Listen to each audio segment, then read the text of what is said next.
Hi, I'm Rob and welcome to the Uncut Network. Every month we rotate between directors, actors and super specific genres.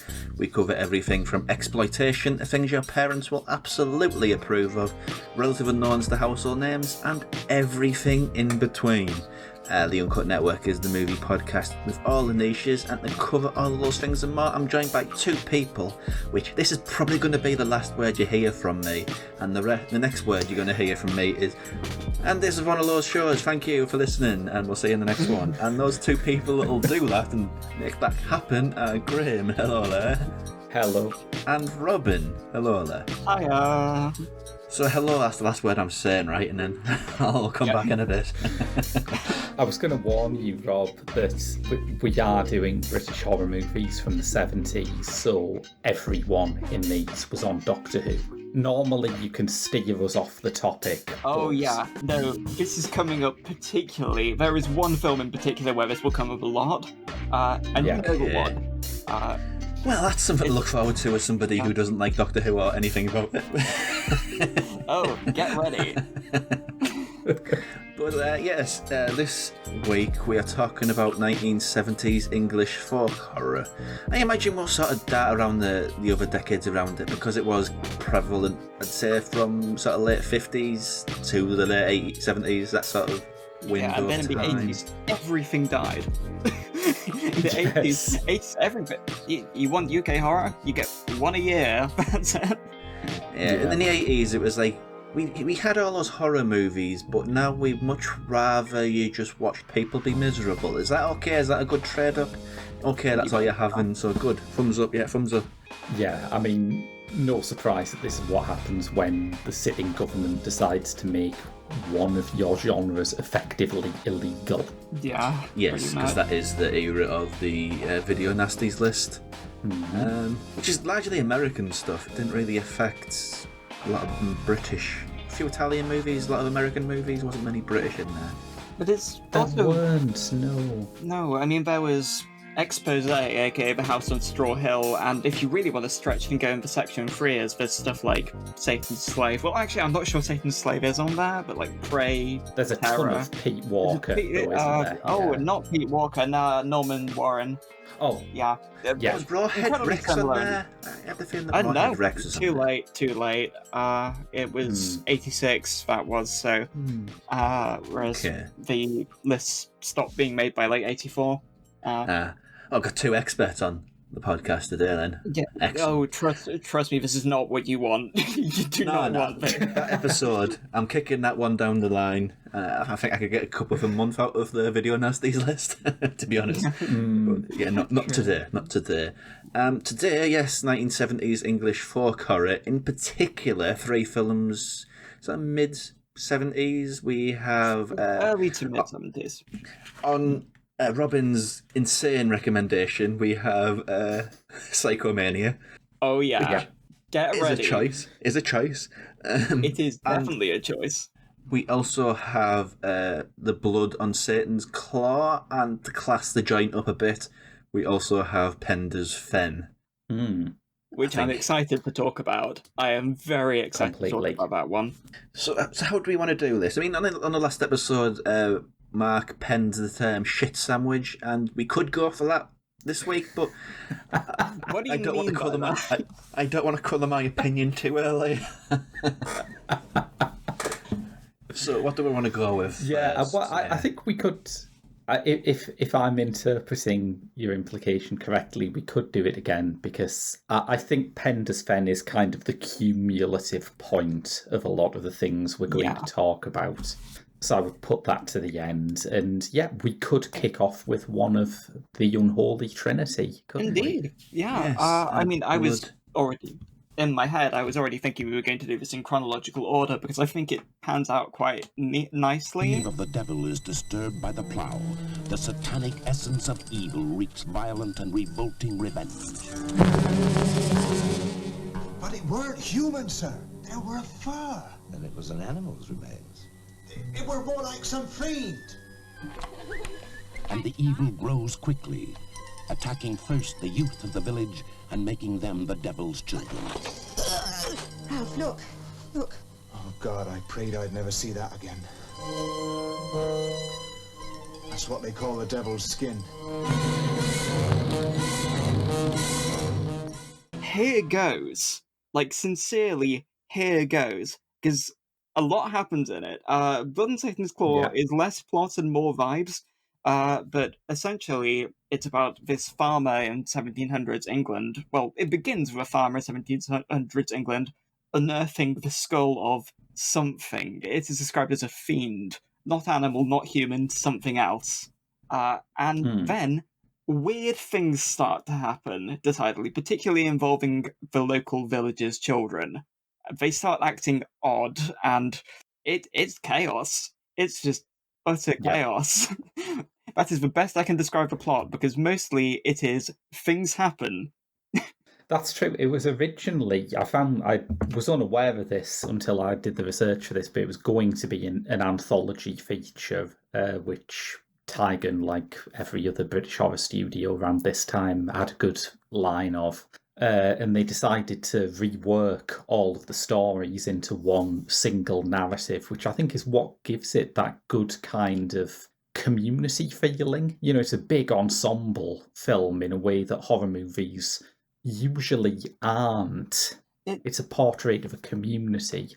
Yeah, and it also gives this really interesting sense, and I think it is the most accurate portrayal on film of the kind of thing, like those old woodcut pamphlets that were put out in the 1600s, 1700s, like the Mowing Devil, stuff which said stuff like, oh, and then the devil came down to Farmer Giles's house and stole 8 of his sheep and stole his penis. It's something like that. It's like that. It's casually vulgar in the same way as those were sometimes too. But it's also interesting because it's set in the 1700s, because the entire gist of folk horror is kind of something old has come back. So a lot of folk horror works are set in the contemporary of the time that the author was writing. Even like M.R. James with his stories like Whistle and I'll Come to You, and which were eventually adapted, of course, in the 70s. They were set at the time he was writing, mostly. So it's interesting to see, instead of being an older evil coming back to the present day, this is in the 1700s, an ancient evil coming back to then, which is quite curious. Yes. Because historically, it is. It's set sort of, there's the references at the beginning to, we've just had the witch trials. We don't need to bring that back. So that's the sort of point in history that it positions itself as. And yeah, you were going to say, sorry, Graham. Well, it's probably worth remembering at this point that Piers Haggard also directed the last of the Quatermass serials, the latter of which is basically Nigel Neal going, fuck them kids. Just a whole sort of mini-series of paranoia about the youth. And this is a similar sort of thing, really. There is a deep, deep anxiety about young people in it. I note that the screenwriter, Robert Wynne Simmons, said he was inspired by Mary Bell, the preteen murderer who's been like a tabloid shock in the early 60s, and the Manson family, of course, which kind of hangs over any depiction of cults in this era of cinema. I mean, there's an interesting thing that you should bring that up, because I was going to bring up that Quatermass series, and particularly the Planet People, which is the kind of end of days cult that has grown up within this. And let me state that I am a massive fan of that Quatermass serial. Same. Yeah. But there's an interesting parallel here, and I think it's an idea which is, though I think both are fantastic, I think it's an idea which is handled better in that Quatermass thing, because it's... I think that serial, whatever its intention may have been at the time, has aged really, really well. Not just because of kind of the end of the hippie generation and kind of how that panned out, but also it's kind of interesting as a portrayal of a dying Britain, where the youth of today, hopeless, basically throw themselves into death cults because it's the only thing they can latch onto.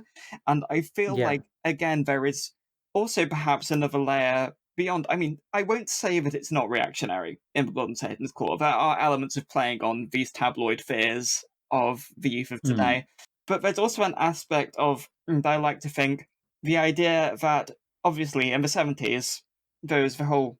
It was like one of the first few decades of people talking about kind of the flaming teenage, the issues of kind of, oh, the youth of today are always doing their violent crimes and everything is horrible. We weren't ever like that back then. And I like to think the film is doing the extreme of this and saying, oh yeah, even back in the 1700s, you were always like this.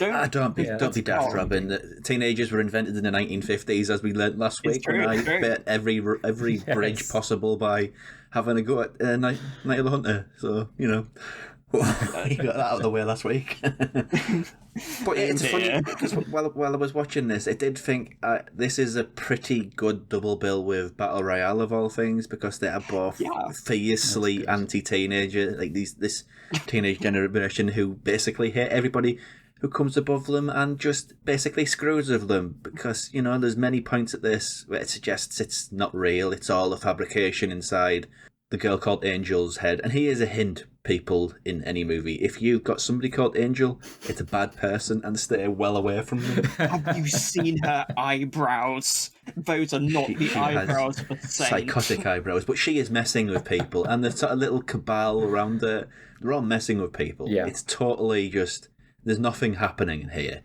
which makes it kind of weird, because when stuff does happen, it's all really it's brilliantly paced and scored, and just little touches throughout it. It's so atmospheric, but none of it's happening. Absolutely nothing is happening. It's weird, really. Oh, it rules.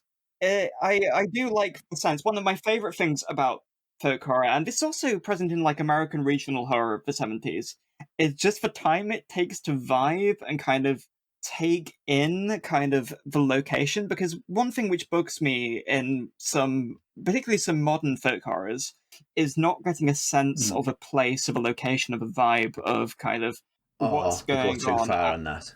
Yeah, and if you don't get a sense of that, then it just isn't right. And one of my favourite things is obviously the idea of the psychogeography of everything, the feelings that the land places onto people. And I do like how the Blood and Satan's Claw, and this has inspired me directly in pretty much everything I do, to have these lingering shots on locations and everything, and letting it sink in, and not just into the characters, but into the viewer. And I think that's really, really cool. I think that's one of the best things about folk horror, really. I mean, I have a problem with this movie, sorry, Graham, for other reasons, but the one thing it gets right is there's some folk horrors that basically give 10 minutes to sort of establishing mood, environment, people in it. And there's other movies, it's like 2 hours long, they'll spend 1 hour and 50 doing the mood and the people and the whatever, and then he's 10 minutes of actually paying off and anything. And I do think folk horror is like gothic horror, where it doesn't actually need to be a horror movie. It's more of atmosphere and idea about the sort of what's in the land and ancient history and something coming back. That's what it's about. So that doesn't need to be a horror movie. But yeah, I think this sort of gets that balance really nicely well, I think. Yeah, when I think I was probably first aware of folk horror as like a genre classification when about sort of 15 years ago there was a big Sight and Sound cover feature called The Films of Old Weird Britain. And in a strange way, I prefer that as a genre designation, because it allows you to bring in things like Winstanley and Redshift, which aren't exactly horror, but are obviously drawing from the same palette of ideas about ancient traditions and pre-Christian Britain and how porous time can be. But this is it's very deliberately folky in a way that I don't think something like Witchfinder General, I have problems as with wonderful as it is. But it's not really the same kind of thing. There's that whole monologue that you've got in here, which is like the sort of Lord's Prayer of folk horror, the rise now from the forests, from the furrows, from the fields and live. It's a great speech, diminished only slightly by the fact that it is delivered by the woman who would go on to play Betty on Some Mothers Do Have 'Em. But it is but that's part of the joy of folk horror. You see like someone who's like notable for like doing a cooking show or something, like wielding like, okay, I'm bringing it up early. We need to talk about the thingamajig. So basically, during the sacrifice scene, Linda Hayden pulls out a pair of sheep shears. but I can only describe them as the thingamajig, because this is the most violent object I have ever seen. It is just two spikes, and two rusted spikes, and I am amazed whenever it appears, because I'm just like, I know what that is, but there is no purpose for that other than violence. You cannot you cannot tell me that it is not used for anything other than brutal blood sacrifice. The bit that I have a problem with, because the sacrifice, the cult, they're all sort of under 16s, I'd say it would be fair to say how old they are, because they are all very young. Yeah. The actors are not, apart from Linda Hayden, who was 17 at the time of filming, which makes one scene rather interesting. Having a 17-year-old be so exploitative in a sexual way, I just find it's kind of queasy. Is it one of these things? Is it a comment on the sort of fluid? Well, there was no thing as age of consent in the 1700s. That just wasn't a thing. Is it a comment on that, or is it just the director's a bit of a skis? It's kind of hard to sort of find the balancing point, isn't it? And it feels uneasy for me, that sort of stuff. That whole it does go back to that kind of Charles Manson inspiration, and of course, you could sort of say, well, that's part of the horror of it. You have children acting in ways that are so inappropriate, but the way it's shot also, shall we say, allows other parts of the audience to appreciate it in different ways. I mean, it's obviously particularly upsetting for Robyn and I, because the young girl who gets the worst of it is Wendy Padbury. The first from illegal. In fact, it's not just that. There is also Anthony Ainley playing the Master, who appears as the vicar in it. In exactly the same year that there was a Doctor Who story where the Master played a vicar, but it just wasn't him yet. Was that a priest in Doctor Who accused of raping a 17-year-old? I don't know. No, it was actually the Master summoning demons and basically conducting a black mass whilst pretending to be a vicar. I've not seen that yet, but it sounds like it rules. That's pretty cool. It's got Morris dancers with guns. Yeah. But it's a problematic movie, I think, because of that Blood and Satan's Claw. It does so much right. I think the atmosphere is exemplary. It's like a standard to which all other folk horror should be held. It's political in the right sort of way, but it's also skeevy as hell. It's a film which is fantastic. I think it is utterly superb, but it is a film which features probably dubiously legal sequences of nudity, a bizarre false rape accusation plot, and which appears for one scene pretty much, and also the fact that the film appears to have not the greatest attitudes towards women, but which is weird because the craft of the film and everything it does is just so wonderful in so many ways, and yet there is so much where I'm like, look, I think this is a wonderful film, okay, but I can't recommend this to my friends because they'll say that I should belong on a list or something. And this is where I bring up the thing which gets me kicked off the call. My favourite scene's the sacrifice scene. Oh, come on. Okay. Justify it. I think it's utterly horrifying. There is something about it. It is that properly kind of shadow of the Manson family nastiness transposed into it is the reveal of the true sadism of the cult. The way it's shot with the branches and stuff and the looks of fear and everything, and just again the thingamajig. It just gets brought out and she just plunges it into her. It's horrifying. It's nasty. It's sadistic. And it's set in a ruined church, a real ruined church. And I didn't realise how much I appreciated this until I watched Cry of the Banshee, another 70s folk horror-ish film, which is shite. I'm sorry. Sorry, Vincent Price as well. But they have a scene where there's a riot in a ruined church, and it is so obviously the worst prop you have ever seen. So, I appreciated that it was just they went to a real church fair. There were probably actual skeletons in that. Some of them knew of others. Well, there is something that we have to pick up on if we're going to define what folk horror is, and it is still something that's being thrashed out to some extent.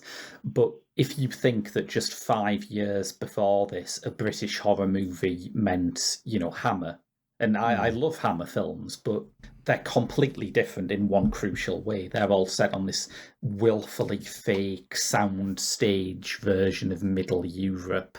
And folk horror is what happens when you take some of those story ideas and you bring them out into real fields and real forests. Yeah. So that's like a big leap in the genre right there, I think. And that was one of the things that bugs me so much with the state of modern British horror. We have so many...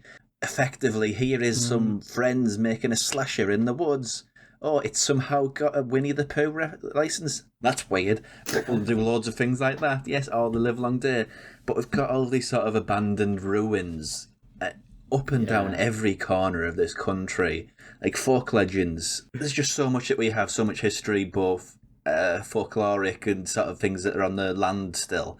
And then we do just loads of slashers with no substance. And movies by edgelords that somehow get a lot bigger than they ever should be.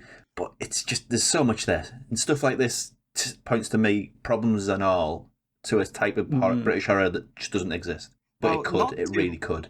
Now, trust me, I have strong feelings on the state of UK indie horror as someone who is very much part of that scene and on the stuff that we could be doing. And not to just plug the fact that I made a folk horror film, but I think this ties into the idea that's happening, is that when I was filming the Estrogen Gospel, it all kind of started because we had locations, just beautiful, gorgeous locations. There was this hill with a giant wooden cross erected in like the 1900s by the local church, and it's never been in anything. No films ever of any variety, no TV, no anything. This entire area, I did wonder, off the map completely. Nobody has been there, and I just decided that something needed to be made. So something needs to be done, and it's quite similar with your shot as well, Graham. Yours has a very, very strong folk horror vibe to it as well.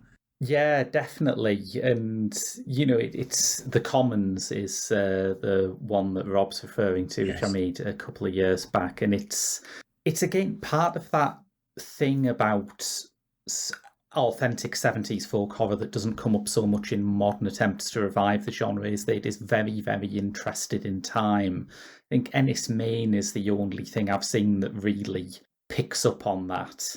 I was legitimately going to bring up Ennis Main when you were talking about mood, because Ennis Main is just those landscape shots. When you were talking about kind of British horror not making use of locations, because you want to know one film that does make use of locations, Ennis Main is all locations. It is like... in fact, I'm looking forward to rewatching that as well as rewatching Bait, which, whilst not explicitly folk horror, has the same kind of vibe to it, and deals with a lot of the same issues kind of regarding communities, particularly communities in Cornwall. Friend of the pod, Amber, is a huge fan of that one because she is from down that part of the country, and it hits very, very close to home. It hit a lot of the things about Mark Jenkins' films, and the reason why I will need to rewatch them, because I also have, not as direct as Amber, but one half of my family does hail from Cornwall, and so I do have that connection there. But there's an interesting thing about Ennis Main. In fact, one of the ties between regional horror and folk horror is kind of just how much it revels in the specific location and in everything it does. And in fact, Ennis Main is a folk horror film so specific and so directly tied to what it's doing and all of its ideas and kind of superstitions and folklore and everything. It's as good like a recapturing of the central idea of folk horror as we're gonna get. To be honest, it is so spot on to exactly what the concept of folk horror is that it will be alienating to all but like 10 people who are fully on board with it. The fact that we're saying it by its proper title as well, when everybody's like, it's not called that, it's called Ennis Men. Ennis Men. Why are you calling it that weird thing? Ennis Men. Any old men. It's not that. Yeah, it's Ennis Men. Yeah. But just final thoughts on Blood and Satan's Claw. Do we have any, Graham? Any Closing thoughts? I think it really worked for me. I do understand the objections, although, a few years after this, Hammer would be doing To the Devil a Dog, which you feel like you should just burn your hard drive after you've watched that. But Hammer did burn their studio after they made that, to be honest. Hammer burned all their money making that. But yeah, I think there is so much craft to it. It's beautifully framed. It has the same atmosphere as the absolute best ghost stories for Christmas. And it's such a unique premise, this idea that they've dug up the devil. It's one of those things where you hear that and you think, wait, no, so did I hear that correctly? It's how no other film would explore the subject that way. And it's homaged brilliantly in A Field in England as well, which obviously takes big inspiration from it. I mean, Ben Wheatley, of course, does some brilliant stuff in terms of folk horror, but A Field in England is very much his direct riff on The Blood on Satan's Claw, which has a neat little reference where an alchemist tells these soldiers to dig into the ground to find something, and there's the skull of some unidentified thing, which is found there. And there's, for record, as my detail, I think Blood and Satan's Claw is fantastic, but there's a detail we didn't mention, is the use of animals in it. And that's something I particularly love, is how the birds gather around the skull to begin with, or how the vicar keeps like a rabbit and a snake and everything in his church. But my favourite thing is there's a really weird shot later on where there is the crow sitting on a branch and it's really wide. And I don't know why. It's just the fattest crow I have ever seen. And I am just absolutely in love with this thing. It's a circle. It's wonderful. And I'm just looking at this and I'm thinking, they've done a weird composite shot here. Oh, no, it's like when you go to the countryside and you see countryside bees. I think it's just countryside things that are just bigger. Everything's bigger in the countryside. Countryside pigeons, they're like Godzilla, those are. They're so big. And if you take away one thing from this episode, I hope it is that, listener. Yes, yeah. Countryside the pigeons like Godzilla. Countryside. Absolutely. Absolute units. They were just ordinary troublemakers as long as they lived. But they returned from beyond the grave with superhuman powers, unleashing an unholy reign of terror that holds an entire community in the grip of psychomania. Psychomania. 1973's Psychomania by Don Sharp. Yes. Where do we start with this? That it's the best movie. Okay. I'll let you have it for now. I guessed, but I love it. Yeah, I love it too, but not for the reasons why you usually love a movie, but I'll get to that. There's a gang called the Living Dead, and this is a gang in sort of like the most rural of rural places, where everybody's family is sort of a member of the Conservative Party. If we're going like really, really rural, and they're so upper class. They can't even get like a consistent uniform between them. They've got about 4 separate uniforms. One of them's a folk musician. It's just the worst biker gang in the world. They have their names on their jackets. And they have the names on the jacket. And the leader of the gang, his mother is a psychic who her husband died in a locked room at some point 18 years ago in the past. Never comes up again, that fact. And frogs have something to do with something or the other.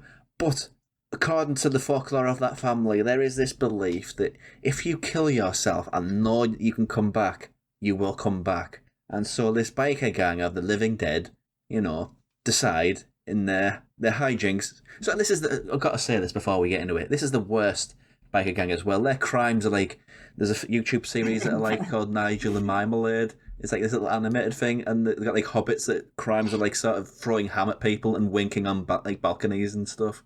And this is sort of level of gang that the Living Dead are. But yes, they decide that they're going to basically kill themselves so they can live forever. And I have to mention it, they don't know how to kill themselves. They are the stupidest bikers in the world. One of them jumps out of a plane.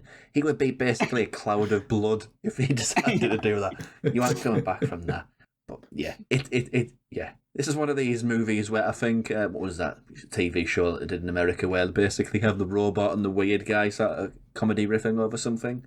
Oh, Mystery Science Theater 3000. Yeah, it has vibes of that about it, like huge vibes of Mystery Theater 3000. But they showed Phase 4 on Mystery Science Theater 3000, remember? Oh, God, Phase 4 is amazing. Yeah, occasionally, like, Mystery Science Theater 3000 are like, oh, it's the worst movie you've ever seen, and it's the Trollenberg Terror, a legitimately pretty good, like, Nigel Neal-esque film. Like, occasionally they do that. Psychomania is awful, but it's also amazing, so... You're wrong. Sorry, it's your opinion, but you're wrong. Psychomania is great. I'd say it's on, to misquote the day-to-day, it's on the upper cataracts of the genius bollocks borderline. I do remember thinking that when it started with like the slow-mo shots of bikers driving out from this foggy stone circle with this amazing sort of proggy wah-wah guitar soundtrack, I did think, right, easy 5 stars. This is obviously brilliant. The film is not as consistently good as that, but every now and then there's something just fantastic in it, I think. Oh, yeah. Well, to get it out of the way, carved into the living rock of Stonehenge. Anyway. Believe it or not, I have seen this in Spinal Tap very recently. So when watching this for the second time, I could not stop laughing my ass off at just random things, because I kept thinking of the tiny Stonehenge descending from the heavens. Well, maybe it was a reference. I don't know. He seemed pretty up on it. Christopher Guest. It's very good. I mean, it wouldn't surprise me given exactly what Psychomania is like. I think it is the thing about folk horror, and for record, I'm going to take the time to mention it now. If nobody has seen the 3.5-hour documentary by Kayla Janice that is Woodland's Dark and Days Bewitched. Yeah, absolutely. It's if you amazing. have any remote interest in folk horror, watch that, because it's free on Amazon Prime now as well. So it is now. Oh, is it? Yeah. Oh, brilliant. Now, here's the issue. I don't want to repeat just what that says, because that is, like, provides a brilliant thesis of folk horror and what it is, just as solid as you can get it. Yeah. But it's an idea that folk horror is kind of weird as a genre, because it's not just a subgenre. It's kind of a cultural movement, and more than that, it's a countercultural movement. There's things about it. It is deconstructing, particularly in Britain, the ideas of kind of the heritage film of it wasn't it all nice back then, and it's also always like the Western about the coming of change, about the transformation of the countryside. Psychomania is the least subtle and most batshit crazy take on this, because it's literally, what if biker gangs and stone circles? And it's like, yes, and it frankly kind of rules. Like, probably like the hardest the film has gone in terms of visuals, and you may all laugh because it's complete bullshit, and you're right, and I adore every second of it, because it's just the playbook of images which just rule. It is it is 70s bullshit prog rock encapsulated perfectly, just altogether. It is whether you think it's good or bad, it's a film that rocks. It's got a motorbike driving out of a grave, so I mean that's a win immediately. Why are they buried him with it? It's just they've got a dig deep.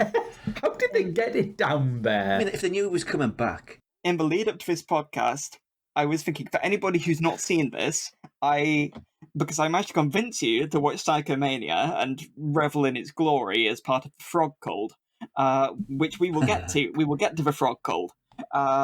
I turned to my friend Mark, who may be listening to this somewhere, and I'm just like, when are they going to get to the biker funeral scene? What reaction will come of this? Because it is just, you cannot believe what you're looking at. Yeah. And it's not the only film to have a biker funeral. Cemetery Man has a biker funeral. I'm pretty sure that is a reference to this. It has to be a reference. I'm pretty certain it's a direct reference. There is also a scene in that where someone on a bike atop it just rides out of a grave. They're both amazing double bill, by the way. That would work leave as a your really brain at good the double door. bill.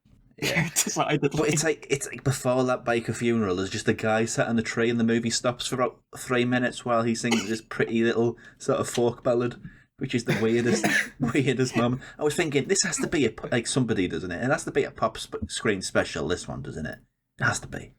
Oh, that's a good point. Yeah, I wonder if he is someone or whether there's just... I think Don Sharp just found a bunch of people who were on something, you know, and just put them in a film. Yeah, it's quite possible, yeah. But this is that interesting point you made about folk horror being a very porous genre is something I want to talk about, because this is something that is quite different to talking about any other subgenre. Like, I'll be on this show...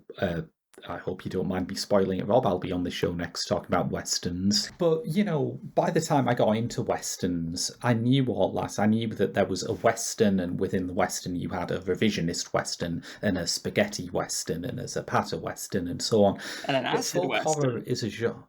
Acid Western, of course. We will be doing some of those. They're hard to watch. But yeah, I mean...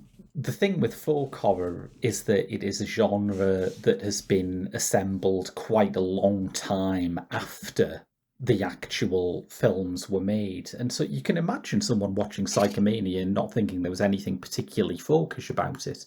There's a stone circle, but that's only really in at the beginning and the end.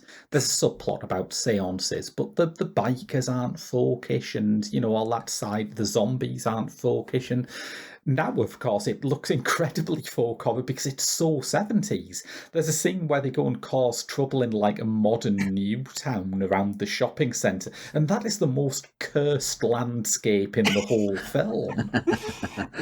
Although there is an element which I want to bring up about Psychomania, which is one of my favourite folk horror elements of anything I've seen, which is the Seven Witches. Yes, there is a stone circle in it, which has a name. It's called the Seven Witches. And there's an idea brought up earlier by Shadwell, the sinister butler, who totally isn't the devil, who's there the entire way through. And you know, because he's basically like the guy from Charlie and the Chocolate Factory who lurks in the corner, because he's so obvious. He's played by the guy who plays Shia Khan, which is, you know, an ominous sign. Yeah. But he's fascinating. He's a really odd character. He is great. But he mentions the legend of the Seven Witches, where it was, as akin to many Stone Circle legends, that 7 witches broke their pact with the devil and were turned into stone. And I thought for a moment, is the film doing what I think it's doing? And when at the end they have the confrontation at the Stone Circle and the pact has been broken, I'm like, oh yeah. That's what this is. It's all coming together. That's where the folk elements it really pay off, I think. That's where it really earns its place in the canon. Yeah, because it's just sort of a mad, let's just throw whatever at the wall and see what sticks movie, like The Visitor from Italy. Those frogs definitely stick, I'm telling you. They go like splat on the wall. I mean, they don't. They're treated very well in this. I don't think this isn't as mad as The Visitor. Very few things at that level of insanity. The Visitor is the maddest film I've ever seen, perhaps. But this is sort of like a visitor with training wheels on, so it's getting there. But it's, kind of. It doesn't have pigeon with a flick knife beak. No. Doesn't have. But it does have that frog. We've circled around talking about the frog so much. Which is another good folk horror element, but at the beginning at least, because it's suddenly in one of the best scenes, and the reason why the tone immediately appeals to me.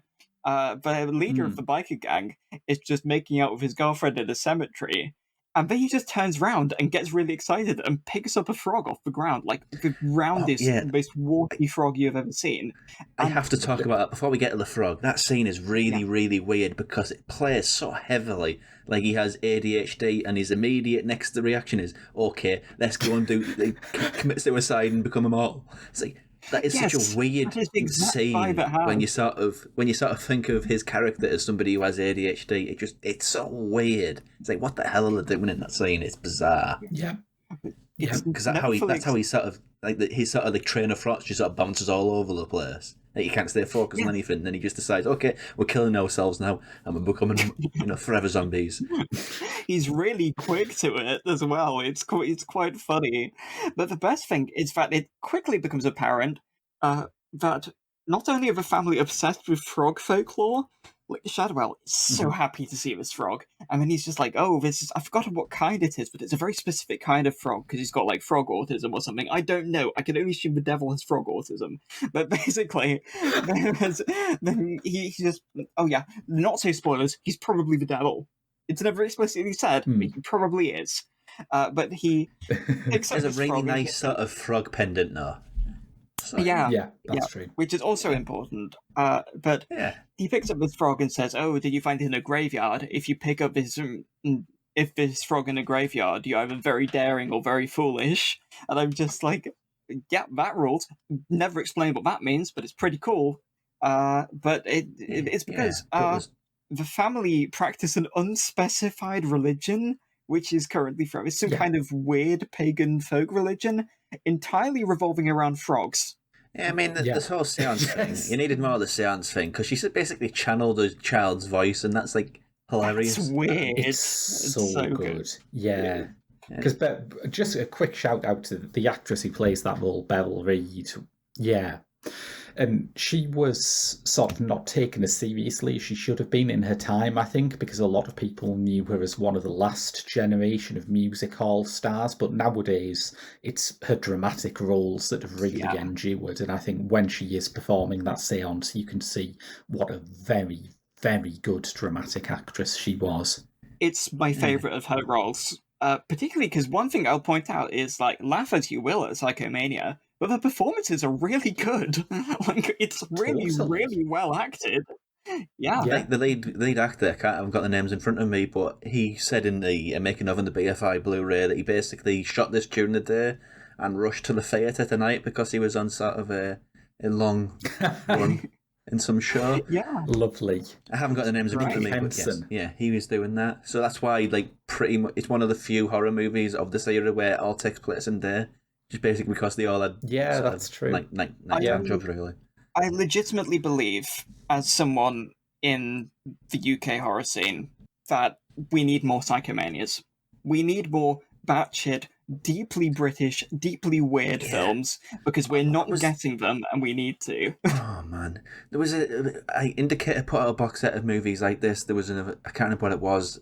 Michael J. Murphy, I believe, who was like. Is that what I'm thinking of? Because one of them did like he basically announced outright that he was really inspired by Suspiria, and he made a movie which is very much in this sort of. Oh, that was Norman. That was Norman again. Norman J. Warren is back. Norman J. Warren is just such a weird man. He's hilarious. I love him. Yeah. Sadly he is no longer with us, but brilliant, strange filmmaker who also made the masterpiece. No, it's not masterpiece. It's not very good. Which is Inseminoid with Judy Geeson. Oh God.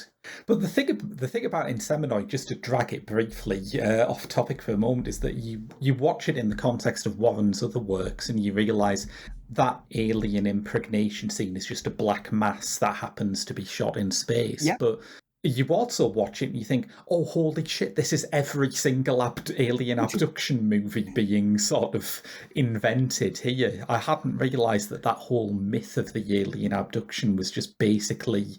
It just came about because someone wanted to reskin one of their old Black Mass horrors. No, and the best part about that is that there's also a sequence which is just a really superb sequence in the middle of the film, which basically is kind of a prediction of 127 hours, in which someone finds their leg trapped outside, and in a moment which, again, even more so, is kind of something recreated in an episode of Love, Death and Robots, where somebody in a spacesuit gets their leg trapped and has to saw the leg off, but they freeze up because they're in a spacesuit in kind of this area. And it's just the desperation and confusion and everything. It's a brilliant sequence in a movie which is mostly people running around corridors. Yeah. So I think that's breaking point for my mental health as far as Sanity. controlling this episode. But does Psychomania have Doctor Who co-stars in it? Oh, of course. Well, I I'm did glad already. you said that, Robin. Oh. Yes. Yeah, Beryl Reid was in the Peter Davison serial Earthshock. A bit further down the cast list, forgot you've got about June Brown, latterly famous for her role on EastEnders, but she was in the John Pertwee serial The Time Warrior. I thought you said the Time Monster, because then we get Ingrid Pitt, who was in The Wicker Man, and we... Yes. But the pinnacle of it for me is that one of the policemen who get put into those weird pod things is John Levine, Sergeant Yes! Benton himself. I noticed that. Why did I even ask? Because I know he was in it. In like a small, like barely existent role. He gets put in like a bizarre pod in the mortuary. Like it's What are Phantasm you or doing something. here, Bob?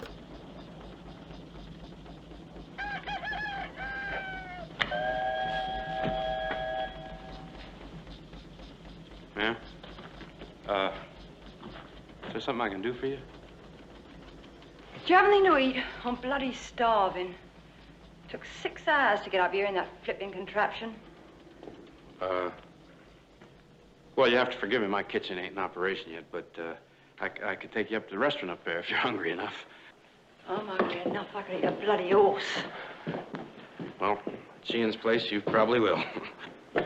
Another frontier wit, I see. Remember, rate and review the podcast. It helps our rankings. Just taking a quick break from the podcast and the chat about folk horror with Graham and Robyn to talk about some housekeeping. And there's not a lot this time.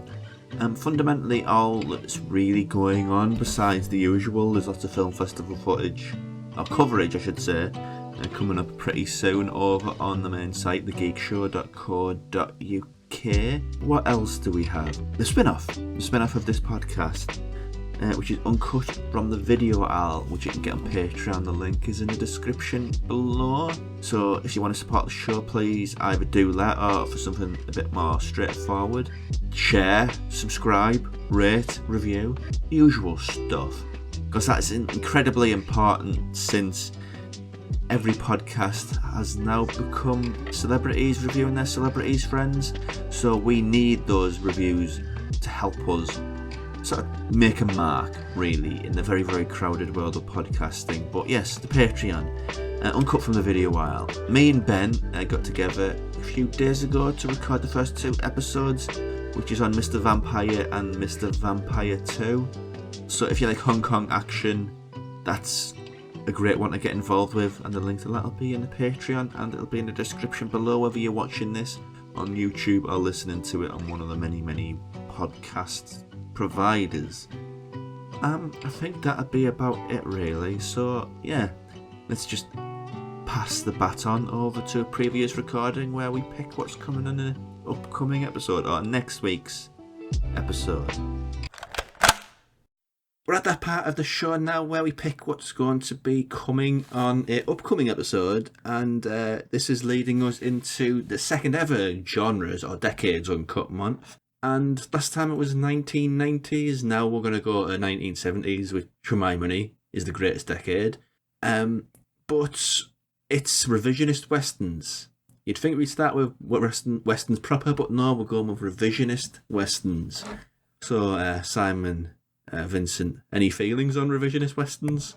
When I hear revisionist western, the only one that immediately comes to mind is Unforgiven, which is, of course, 92. So if I've got to think about revisionist westerns from the 1970s, well, the next one that comes to mind is The Wild Bunch, but that was 69, so that doesn't count either. I think A Man Called Horse and was in the 70s, and possibly McCabe and Mrs. Miller, or maybe Pat Garrett and Billy the Kid. But as you can see, I'm struggling. So I'm really not sure. Simon, what do you think? Yeah, I think there's a lot of meat on this bone. I think, well, the first one that popped into my mind, even though it's not consciously, an American revisionist Western, but El Topo. So Alejandro Jodorowsky's surreal acid Western. I think that's the one that if I was to do this episode, I'd like to focus on. You were right about McCabe and Mrs. Miller there, the sort of fly on the wall naturalistic Western. A very cold one too. You haven't got much spaghetti-fying going on around here. We may have to sort of loosen it from its 1970s house, because the revisionist Westerns is a broad church. Although Another you could also go. Was trying to think of was Little Big Man. That was 1970, so that could work. Very nice. Also, Buck and the Preacher, the Sidney Poitier, Harry Belafonte Western from 1972. Cracking film. Yeah, this is a Graham suggestion, and Graham is nuts for his Western, so I imagine he has a list of about 50 ready to go. Well, we'll just let him loose then. Yeah, that's probably best. If he's got a particular bee in his bonnet about it, or should I say, snake in his saddle about a snake in his boot about it, let him pick him out, and that way it puts all the pressure on him. Well, he enjoys it. He's a Western fan. I'll admit openly, it is one of the subgenres that I've never truly got on with, but I'm unwilling to at least tackle it, which I think is fair. Yeah, I feel about Westerns much the same as I feel about musicals. Now I understand I like them, but I used to be the case, I don't think I like this, and then I watched them and I always enjoyed them. So now I say, yeah, I do enjoy those. Yeah, there's some Arrow box sets that they put out with amazing Westerns, which I genuinely love, but I don't think I like Westerns at the same time. It's a weird What's your little... favourite Western, Rob? Oh, I don't know. I honestly don't know. I don't think I can have one, really. Okay. I mean, there is one that I had to review, which I really do like. It's the one from 1950-something called Day of the Outlaw, which is basically this weird countercultural Western, which basically has a segment that every section is a different phase of the lifespan of the Western. So there's like a classic, there's a studio, there's a revisionist, there's a spaghetti, there's a modernist. It's just a really weird, reflexive little movie. Oh. Hang on, when did this film come out? 1950s. I can't remember the specific year. André de Toth, who... Oh, okay. So the one-eyed man who liked to work in 3D. Yeah. He's an odd man, is de Toth. But yeah. What would your top Western be, Simon? I have a massive soft spot for The Proposition. The John Hillcoat Australian Outback Western. Indeed. Which is also a Christmas movie. So and so very cheery. A lovely film about family and reconnecting with family during the festive period. Absolutely right, yeah. That's totally how the impression one comes away from it with. I think that movie's great. I really like Nick Cave's songwriting, and I think the bleak spirit of that translates over to the Western very, very nicely with his screenplay. So, yeah, I'd probably say that's my favourite one. Yeah, I mentioned it before. I actually would count Unforgiven as one of my top 10 films ever. Wow. Okay. So by default, that's my favourite Western. But I will always fly the flag for, speaking of Nick Cave, who also did the soundtrack for The Assassination of Jesse James by the coward Robert Ford, indeed. Which is an absolute masterpiece. If a gun was pointed at my head, I'd probably say Dead Man as favourite. Okay, very nice. Yeah. Never seen that, although I think I should. It frustrates me a little bit, that one. Yeah, it was from an era where Johnny Depp was experimenting by being in good movies. So, and then he never looked back. Yeah. I don't want to be in good movies. I want to make money. And well, when he decided he could do whatever he liked and didn't have to essentially be directed. Yeah. Greater than the frightening power of exorcism. More mystifying than any omen of reincarnation. The soul-shattering experience of the shout.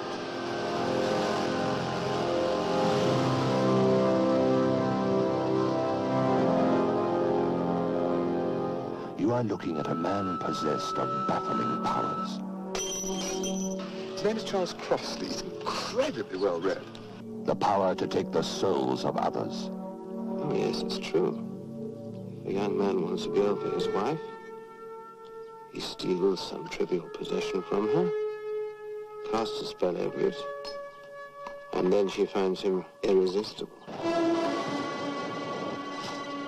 Honey, just buckle. Alan Bates is Crossley, master of primitive man's deepest secrets, and they are all dwarfed by his awesome shout. If I shouted for you now, you would die. As would your wife and anyone else around here. Okay, so that takes us to the final movie of this 1970s British, English, I should say. It's be specific, because if I say British, that's opening and an awful lot of other things. It just gets very complicated. It's true. There must be Welsh folk horror. Oh, there is. The Welsh have their own. There is. Oh, good. I'm glad. And it's so hard to come by. It is so hard to come by. Like, BFI Flipside, please. The year or two ago, wasn't it? The Feast, which was made a big deal out of being the first horror movie in the Welsh language. But it's not, because that was Blood on the Stars, which, Blood on the Stars and Off the Old Earth. Off the Old Earth, I believe, will be of particular interest to you, Graham, because it seems to be, even though it's set in Wales, it seems to be very loosely based on the Hexham Heads. Oh, wow! Yeah. Sorry. I'll have to investigate this myself later, because I can sense Rob's eyes are burrowing into me saying, stop talking about 40 and shit from the 60s. Well, I can't tell Graham to change who he is. But he did a documentary about that going back years as well, didn't he? Yeah. Yes, that's true. Yeah. So we had sort of tangent away there. We are on Penda's Fen. You wait.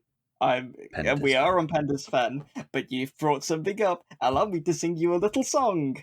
In the 1940s, some schoolboys found a woman's skeleton in a tree, and then somebody painted who were Bella in the Witch Elm on some war memorial in the Midlands. That's an odd song. Is this a song or you? Oh, right, it's a song. Okay. But yeah, Penda's Fen. So I think this leaves it to Graham to try to synopsise this, which is probably the most difficult to synopsise because it is a weird one, one.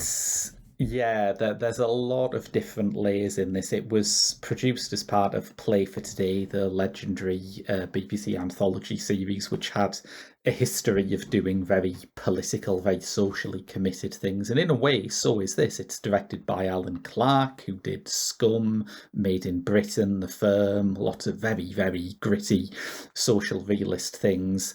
And its writer, David Rudkin, said that one of his proudest achievements was getting Alan Clarke to shoot a scene with an angel in.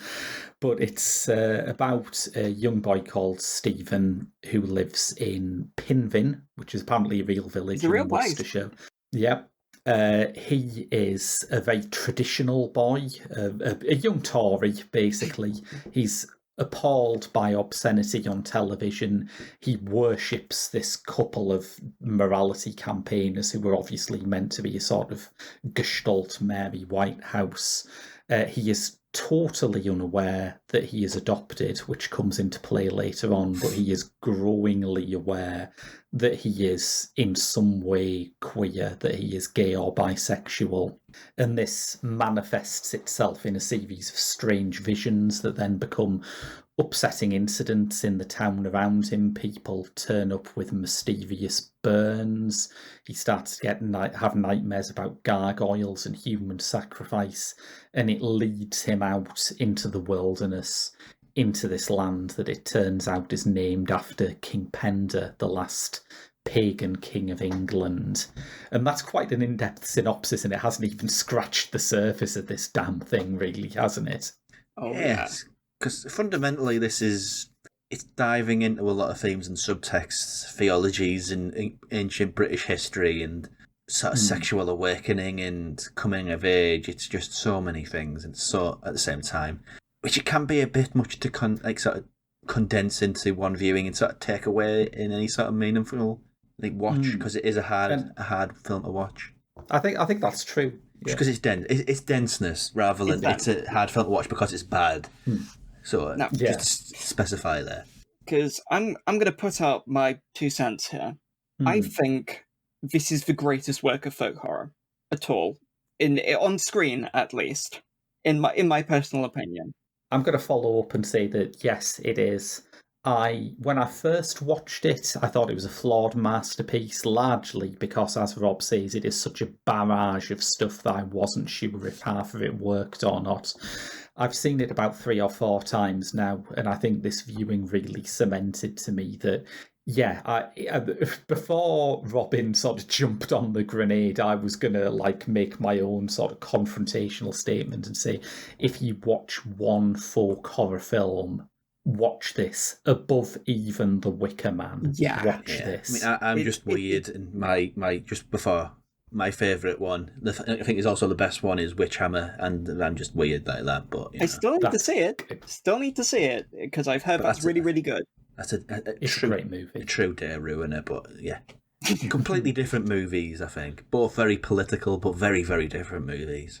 That's a Czech movie just for people who are taking sort of points and notes, Auto Cavavra, yeah. I think that the cult of Penda Sven has grown so much in recent years, and there was a whole book called Of Mud and Flame published about it a while back, and it's interesting to me that a lot of people analyse it through reference to Rudkin's work, which I think makes sense. Rudkin is a very thematically consistent writer. He went on to do things like a TV version of Sir Gawain and the Green Knight. He made a film called White Lady, which is for people who liked Penda Sven but thought it was a bit mainstream and easy to get a handle on, I guess. But what always strikes me is that for all Alan Clarke said that he didn't understand the script, it is pure Clarke, It is another story of an angry young man who can't work out why the society he's in isn't built for him. And this sort of incredible formalism that Clarke had, for all he was a social realist director, he never wanted his films to look like social realist films. They're always hugely stylized.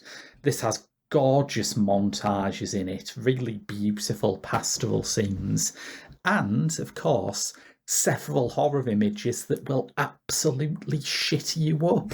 Yeah. And it's also way more of a socially anarchist movie than a lot of those sort of... yes. Oh, yeah. One character in particular who the Stephen character basically thinks he's a menace and a real rotter. But, yeah. And he's played by Ian Hogg from the Sylvester McCoy serial Ghost Lights. Yes, carry on, Rob. He's also basically Alan Clarke.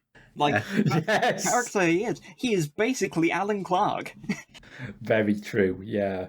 But you wouldn't get that sort of character in a lot of movies, really, would you? He's a very transgressive character in a movie which is... It's very classically BBC in what that means, and those play for today sort of stories that had a very sort of upper British stiff lip about them. I legitimately don't believe the BBC would greenlight it today because what it has to say is just so radical. In fact, I think it may have aged better now than it did back in the 70s because it's taken on a whole new meaning post-Brexit. Definitely. It's basically the entire thing is, in a way, not just a tale of finding identity and coming of age.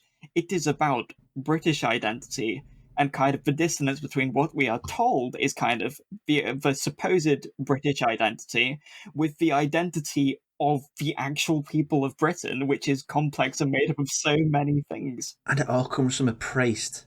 The most sort of middle-of-the-road British of British things. You can always trust the priest. But in this, he's the most radical person in the whole thing. Yes. There is a sequence. In fact, one of the best sequences in it is just a father-son conversation as they go for a walk and as the light dims. And there are brilliant lines like him talking about... Particularly, it's an interesting film in regards to religion and kind of the combinations, kind of the entwinement of Christianity and paganism, particularly in the early church, and how that has kind of run through and slowly been denied. But there is an interesting point where the priest says, as somebody who does have a lot of experience with church and with people who work in church, there is a brilliant, even from a familial perspective, there's a brilliant moment where he says, this man, this Jesus, whoever he was, the revolutionary he was, has been obscured and tortured and betrayed again and again and again by so many figures and twisted into this narrative, which has become the idea today. He is crucified again and again every day. I have crucified him plenty of times in that church. And that line is amazing. Yes. It's so awesome and probably rings so true for so many people, particularly in the Church of England today. And his whole thing about the devil worshipper as well. How any sort of religion fighting something older and more traditional always aliened or othered something by calling them, devil worshippers, which can be transposed onto so many things in sort of a political and social sense. Yeah. That is a daring priest. He would be so fired. Yes. It's really, really fascinating as a film, particularly with its characters and everything. And so many things that it does are steps which a lot of even folk horror films wouldn't be so invested in the folk element that they wouldn't end up doing. Let's talk about the Elgar scene.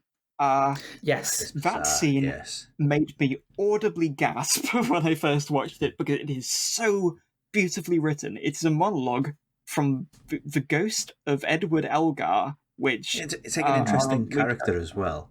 Because Elgar is like this figure that everybody thinks of. He's makes this British movie, this British music. He's so iconic and beloved. But he hated English and he sympathised more with the Germans. And he had to basically be dragged here to make music. It was a great documentary that Ken Russell did about it in a box set that the BFI put out years ago. Really, really fascinating. Yeah. And it punches into this narrative, doesn't it? How he thinks he's like the British person, Stephen, the character does, but everything is sort of pulled away from. I don't think it gets into that aspect of the Elgar character in that monologue, but it just sort of completely pulls apart the sort of the mythology that this kid has built up about this super English guy, the super English composer. It's subtextually there, isn't it? Elgar is talking about the counter melody to one of his symphonies and how no one had actually spotted it despite it being in the symphony. But yeah, I think what is particularly interesting about Penda's Fen and what is liberating about Penda's Fen is that I can imagine another play for today making all these points just to say, nationalism is shit, which, I'm on side there. It is shit, I agree, but it can be quite deadening just to make a film about what you hate, whereas this drags in so much provable and at the time cutting edge research into what Britain's history actually was, to say that actually there's this alternate vision of history, alternate vision of what Britain could be. We didn't have to go on this path. I mean, it ends by taking that Mary Whitehouse couple I mentioned earlier and having them confronted by King Penda, who explicitly says these people are the enemies of England, which is thrilling, not just because of the force of the denunciation, but because you realise it's given you something else to follow, something else to believe, and it's so liberating. But just to sort of take that step back, we talk about all this, we talk about how it's so fascinating as a sort of subtextual level and what it's discussing, but for a TV episode, essentially, an hour and a half TV episode, it'd have been very dangerous and very ill thought of at the time, I imagine, and also watching it sort of that expectation that it's going to be incredibly dense. I imagine for a lot of people just thinking, folk horror, this is very well regarded, I'll give this a watch. It will hit you like a ton of bricks because it is so ferocious in the way it goes about what it's saying. It's a hard movie, going back to that point again. When I rewatched it, because I had seen it before, it's notable. If anybody has seen the Estrogen Gospel, it was a big inspiration. I came up with the idea and pretty much the entire plot before watching it. I watched it before writing the script, and you could probably see that. But there's an interesting thing, is that rewatching it, I had to watch it with my girlfriend, who hadn't seen it, because it hit me so hard. There were just moments which are so profoundly wonderful, but there are just lines which just got to me. There's from the wife of the kind of radical man who is unable to bear children, who is tending to an injured kitten in the garden, and he turns and says, "It's not a child, put it down." Just casually, without realizing the implications of his words, of the scene with the sparrow under the milk float, which our lead cannot alert the milkman to because he's too deeply repressed and terrified of speaking to him because he finds him attractive and is feeling so much guilt about it. And in reality, that harms not only him, but the bird as well.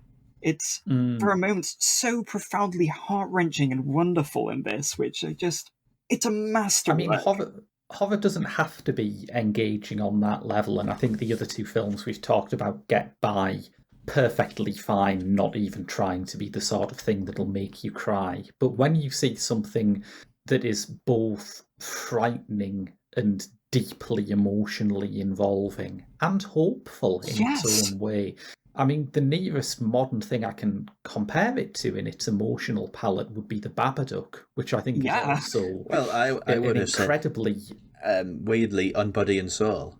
It feels. Oh, that's good. Yeah, although I was thinking specifically in horror terms, but On Body and Soul really tears you up and it's horrible. It has horror sort of tangents to it, which is a Hungarian movie by a very, very good filmmaker called Ildikó. You say it, Graham. Ildikó Enyedi. Yeah. Wonderful movie.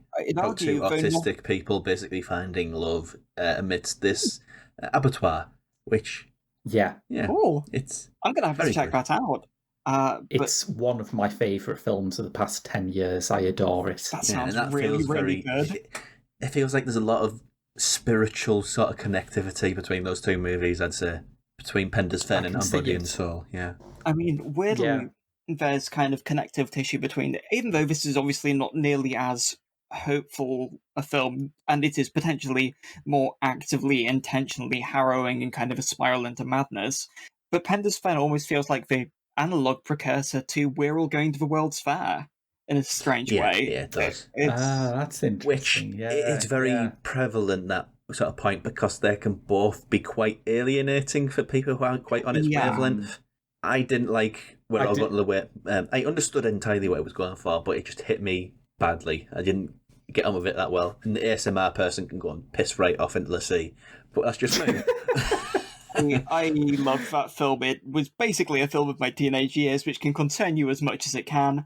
But that one really, really struck a chord with me. But it's very influential. It's miserable, but it's But there's and on that note, and I keep seeing this going around on YouTube for a long time. There were creepy clips which were shared around of some kind of imp, which everybody was saying, "Oh, this is this spooky deep web video." This was how I came across Penda's Fen when I was like 14, because it was just the bedroom scene from Penda's Fen with some weird grainy filter put over it, and so many like teenagers on the internet don't know where it's from, but are slowly, gradually figuring out, and it's just how cool is that? It's really cool. People discover things in very different ways, and that's nice. That very good. Yeah, it's. I love that. Sometimes it is experimental things that have that immortality, like that weird year when TikTok discovered possibly in Michigan, and it's like which is one of my favourite things ever. It's so great, but it is a very folk horror sort of theme, isn't it? That these things have lain buried in the soil for a long time, and maybe they weren't right to flower in their time, but people are digging them up now and seeing how good they are. I'm reminded of a thing which, to bring up, this is a very recent example of something, and well, it's not necessarily. I mean, it kind of is folk horror, but it's very much of an American regional variety. Kane Parsons, who did the Backrooms found footage things, recently made something called The Oldest View. The Oldest View is a wonderful, just over an hour of kind of somebody discovering a set of stairs leading down to an abandoned shopping centre, just under the ground, impossibly so, but kind of cycles through periods of time. This is a real shopping centre, recreated perfectly, that was just left to rot and then eventually demolished, and it cycles through these periods of time.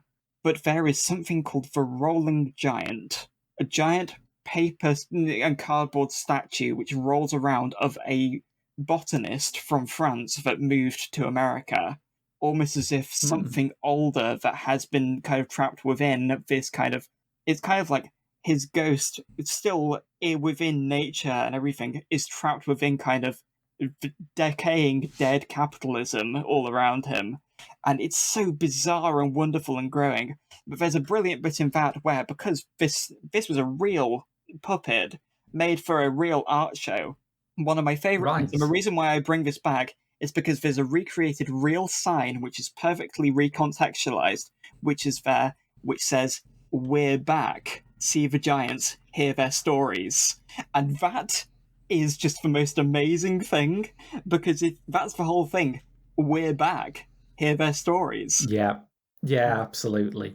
I think there is something about Penda's Fen that is like the Rosetta Stone for the whole folk horror movement, really. Yeah. That if anyone was confused about what themes and ideas are in it, you've got them often being literally discussed here. So yeah, that's why I would say, as Robyn has also said, that if you watch one folk horror thing, it should be this, because it extends outwards. It makes even the less thematically dense ones suddenly appear more complex because they're tinted with the knowledge that you've got from Penda's Fen. And I think it's great. I just think it's so that's great. As good of a segue as I'm going to get.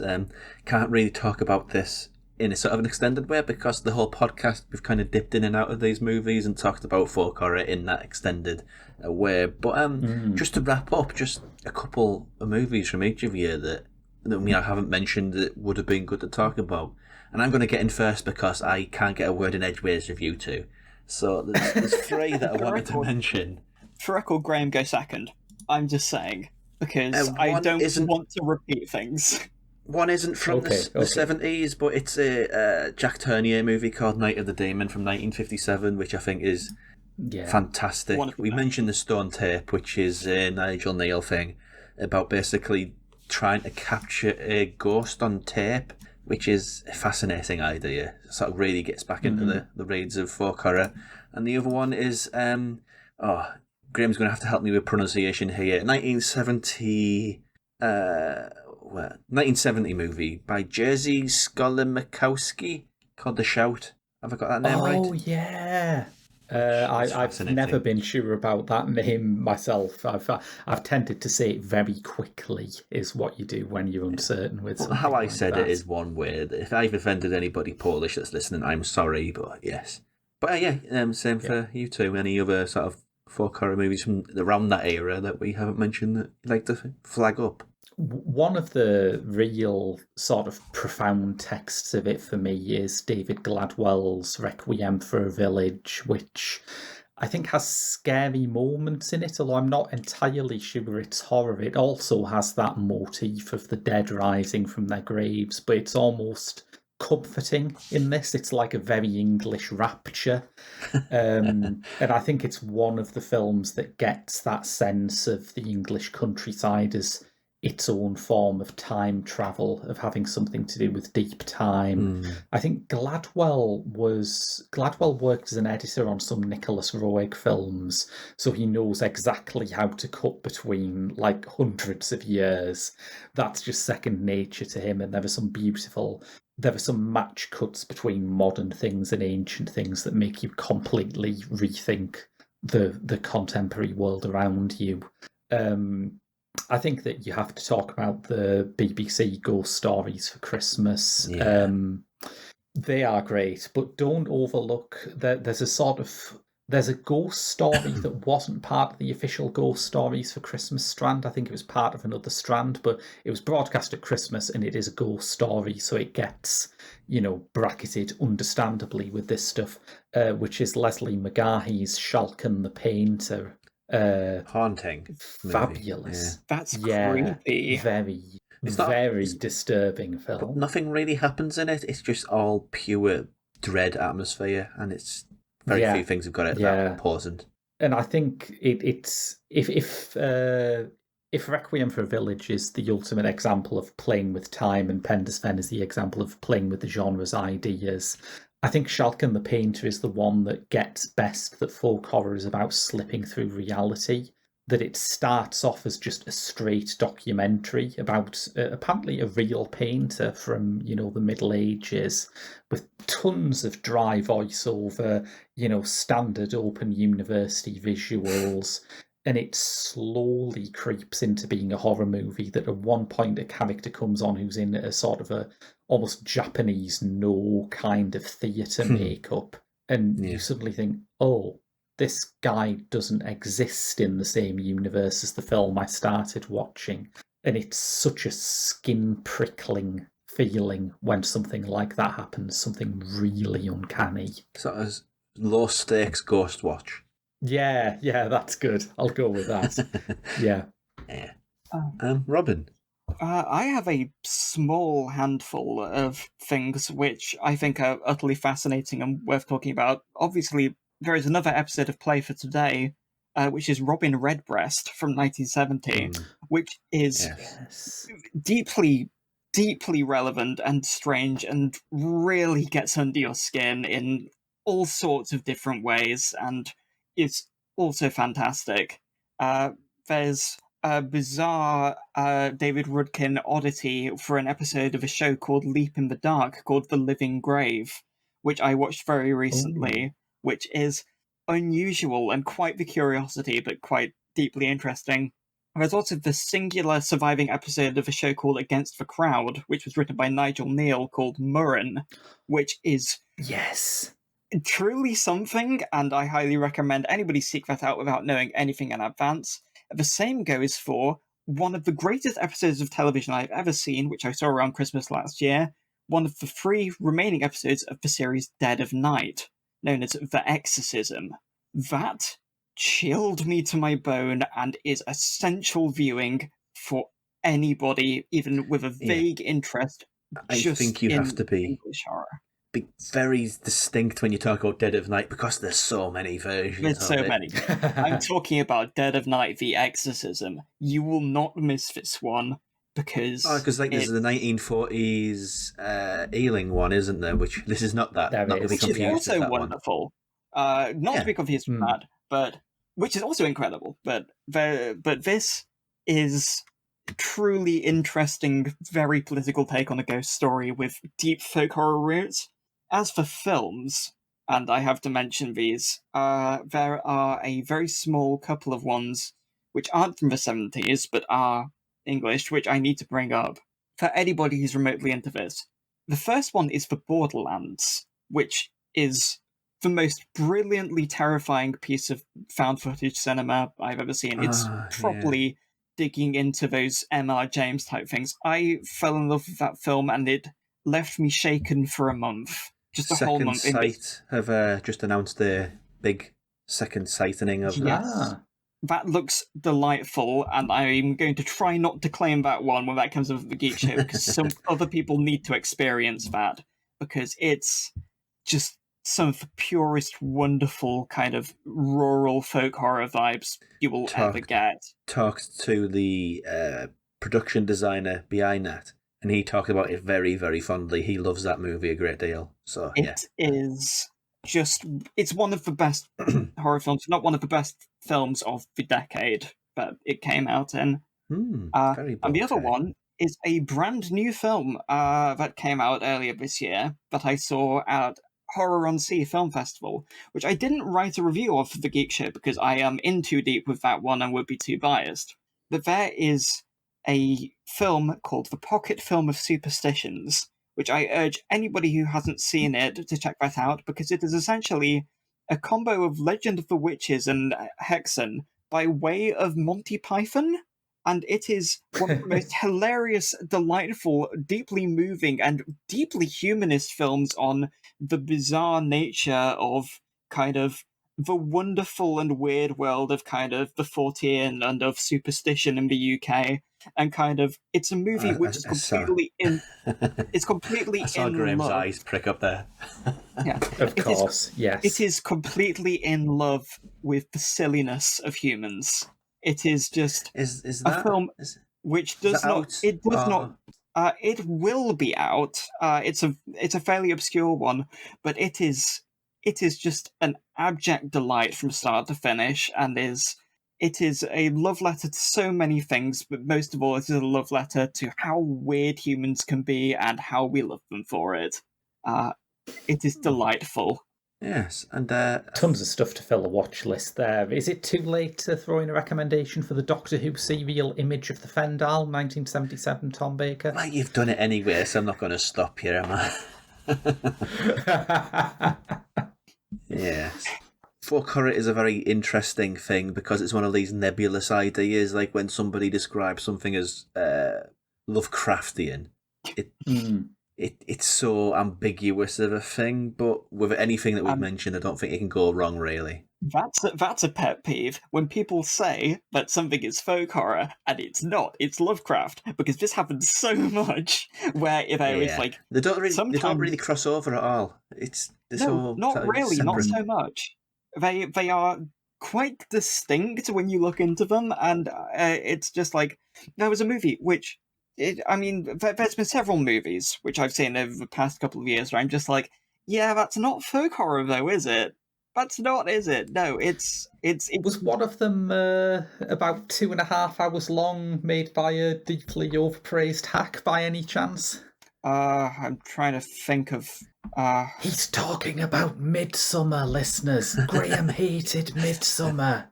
I thought it was alright. That one's kind of weird. That one's kind of weird because it's had a legacy in folk horror, which bugs me a lot because it has become folk horror is when people wear the robe and go in a field, and I'm just like, yeah, but I need to know what are the soil nutrients of the field. That just sounds like a documentary about the Fire Festival, honestly. So, really, no.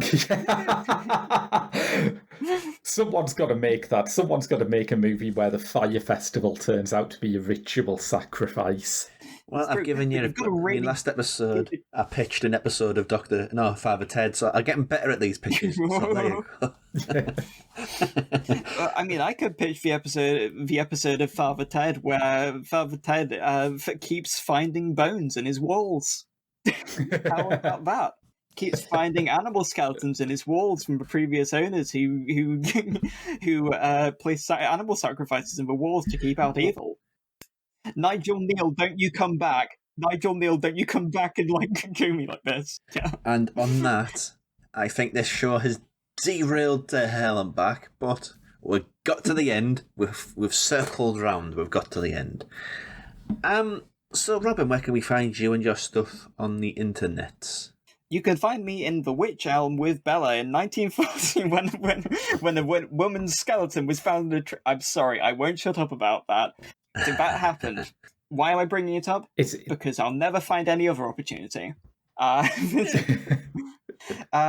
you can find me, you currently can find me on Twitter. Currently. And I'm calling it Twitter because I'll be calling it that until Elon Musk calls his daughter by her chosen name. Anyway, here we are. I am mostly, however, on Instagram. I am on Letterboxd. I'm mostly either as real Robyn Adams or just as Robyn Adams. And you may or may not soon be able to see, if you enjoyed this episode, you may be able to see my own weird little ultra-personal tribute to the weird world of 70s folk horror, which is the Estrogen Gospel, which will hopefully be playing some fests if they actually like it. Fingers crossed for you. I imagine they will. Indeed. I imagine they also, will. Graham's in it. I think that brief, raspy ghost voice is the high point of the film in many ways. Probably. Yes. No, it is very good. I did enjoy the Estrogen Gospel tremendously. Yes. This has been quite an odd episode because we both plugged our own short films. You can find the Commons on my website, GrahamWilliamsonFilms.com. You can search for me on Instagram at Graham W Film and on letterboxd just as Graham Williamson, but don't bother searching for me on Twitter. I do have an account there and I can't be arsed with it anymore. Yes, it's kind of a theme of my social media. In the wild times where every social media platform was coming up, I have some of them. I have a Blue Sky. I've forgotten it's logging completely. I have a Mastodon. I don't even know how to get into that anymore. But otherwise, I'm on Twitter, Instagram, and letterboxd as Uncut Robcast, so you can find me there with links to shows and all the other stuff that I do. Till next time, where, as Graham mentioned earlier, we're doing 1970s revisionist westerns, which we are getting really revisionist with one of our picks, which is not what you would expect at all. But I'm leaving it hanging in the air there because it's really funny as a concept of what we're doing there with that one. So it was a really funny movie. So yes, check it out next week and keep up to date with everything Uncut. Until next time, thanks for watching.